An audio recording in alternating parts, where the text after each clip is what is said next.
اور ہم نے سلیمان کی آزمائش کی اور ان کے تخت پر ایک دھڑ سا ڈال دیا۔ پھر انہوں نے اللہ کی طرف رجوع کی اور دعا کی کہ اے پروردگار مجھے معاف فرما اور مجھ کو ایسی بادشاہی عطا فرما کہ میرے بعد کسی کو شایع نہ ہو، بے شک تو سب کچھ عطا فرمانے والا ہے۔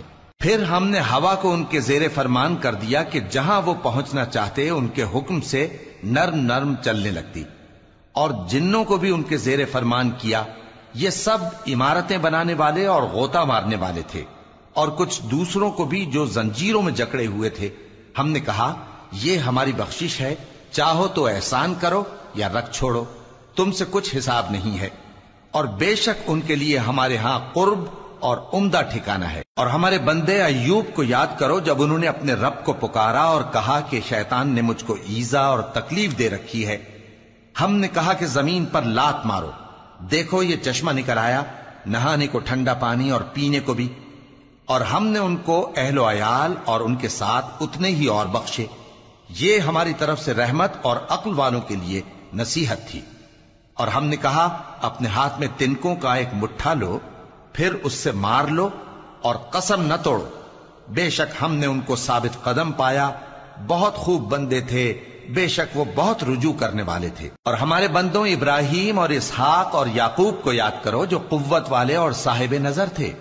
ہم نے ان کو ایک صفت خاص آخرت کے گھر کی یاد سے ممتاز کیا تھا، اور وہ ہمارے نزدیک منتخب اور خوبی والوں میں سے تھے۔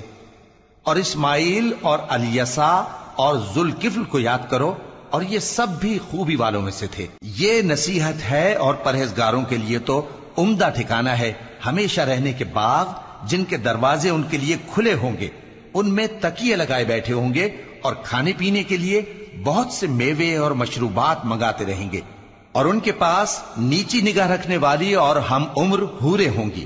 یہ وہ چیزیں ہیں جن کا حساب کے دن کے لیے تم سے وعدہ کیا جاتا تھا، یہ ہمارا رزق ہے جو کبھی ختم نہیں ہوگا۔ یہ نعمتیں تو فرمانبرداروں کے لیے ہیں، اور سرکشوں کے لیے برا ٹھکانہ ہے، یعنی دوزخ جس میں وہ داخل ہوں گے، اور وہ بری آرامگاہ ہے۔ یہ کھولتا ہوا گرم پانی اور پیپ ہے، اب اس کے مزے چکھیں، اور اسی طرح کے اور بہت سے عذاب ہوں گے۔ یہ ایک فوج ہے جو تمہارے ساتھ گھستی چلی آ رہی ہے، ان کو خوشامدید نہ کہا جائے۔ یہ دوزخ میں جانے والے ہیں، کہیں گے بلکہ تمہیں کو خوشامدید نہ کہا جائے، تمہیں تو یہ بلا ہمارے سامنے لائے ہو، سو یہ برا ٹھکانہ ہے۔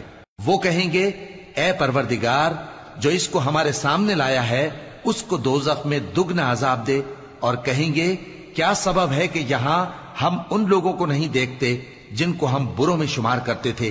کیا ہم نے ان سے ٹھٹھا کیا ہے یا ہماری آنکھیں ان کی طرف سے پھر گئی ہیں؟ بے شک یہ اہل دوزخ کا جھگڑنا برحق ہے۔ کہہ دو کہ میں تو صرف خبردار کرنے والا ہوں، اور اللہ اکیلے اور غالب کے سوا کوئی معبود نہیں۔ جو آسمانوں اور زمین اور جو مخلوق ان میں ہے سب کا مالک ہے، غالب ہے، بخشنے والا۔ کہہ دو کہ یہ ایک بڑی ہولناک چیز کی خبر ہے جس کو تم دھیان میں نہیں لاتے۔ مجھ کو اوپر کی مجلس والوں کا جب وہ جھگڑتے تھے کچھ بھی علم نہ تھا، میری طرف تو یہی وحی کی جاتی ہے کہ میں کھلم کھلا خبردار کرنے والا ہوں۔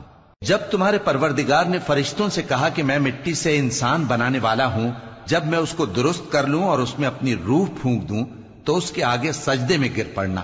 سو تمام فرشتوں نے سجدہ کیا مگر ابلیس کہ وہ اکڑ بیٹھا اور کافروں میں ہو گیا۔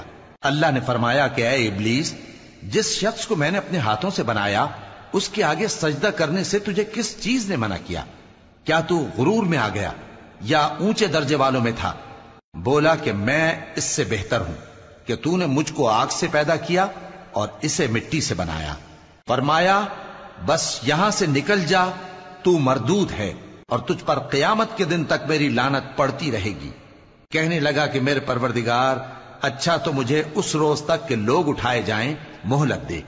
فرمایا کہ تجھ کو مہلت دی جاتی ہے اس روز تک جس کا وقت مقرر ہے۔ کہنے لگا کہ مجھے تیری عزت کی قسم میں ان سب کو بہکاتا رہوں گا سوائے ان کے جو تیرے چنے ہوئے بندے ہیں۔ فرمایا ٹھیک ہے، اور میں ٹھیک ہی کہتا ہوں کہ میں تجھ سے اور جو ان میں سے تیری پیروی کریں گے سب سے جہنم کو بھر دوں گا۔ اے پیغمبر کہہ دو کہ میں تم سے اس کا صلہ نہیں مانگتا اور نہ میں بناوٹ کرنے والوں میں ہوں، یہ قرآن تو اہل عالم کے لیے نصیحت ہے اور تم کو اس کا حال کچھ وقت کے بعد معلوم ہو جائے گا۔ شروع اللہ کا نام لے کر جو بڑا مہربان نہایت رحم والا ہے۔ اس کتاب کا اتارا جانا اللہ کی طرف سے ہے جو غالب ہے، حکمت والا ہے۔ اے پیغمبر، ہم نے یہ کتاب تمہاری طرف سچائی کے ساتھ نازل کی ہے، تو اللہ کی عبادت کرو، یعنی اس کی عبادت کو شرک سے خالص کر کے۔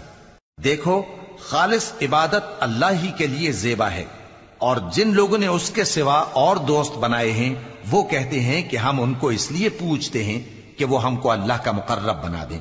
تو جن باتوں میں یہ اختلاف کرتے ہیں اللہ ان میں ان کا فیصلہ کر دے گا۔ بے شک اللہ اس شخص کو جو جھوٹا ناشکرا ہے ہدایت نہیں دیتا۔ اگر اللہ کسی کو اپنا بیٹا بنانا چاہتا تو اپنی مخلوق میں سے جس کو چاہتا